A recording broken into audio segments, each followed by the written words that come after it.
Di ko magets, afford ng conversion, bakit di na lang nag-top of the line?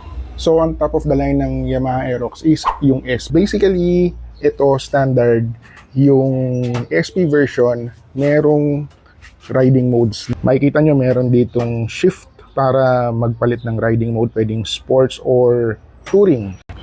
Meron ding additional button dito para sa levels ng shifting, yung Y shift, nandito banda yun. Naka-Y ECVT, ibig sabihin hindi na siya gumagamit ng traditional na bola, electronic na siya. May Y connect, may ABS, may traction control, at kung ano-ano pa. Putok sa features, di ba? Kaya lang, hindi siya para sa akin. Goods yun kung gusto mo talaga yung best and the latest from Yamaha.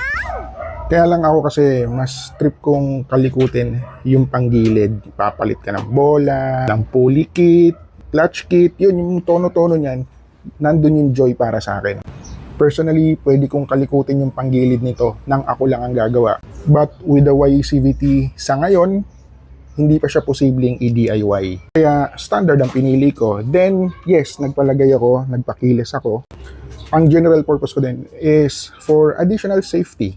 May magsasabi niyan, hindi mo naman nasubukan yung SP eh. Yes, hindi ko nasubukan yung SP version ng Aerox. Pero nagamit ko for 2 weeks yung NMAX TechMax, which has the same technology with the SP.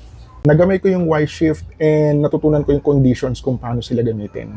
And yes, standard pa rin ang pinili ko. And yun yung rason kung bakit Aerox V3 standard ang pinili natin.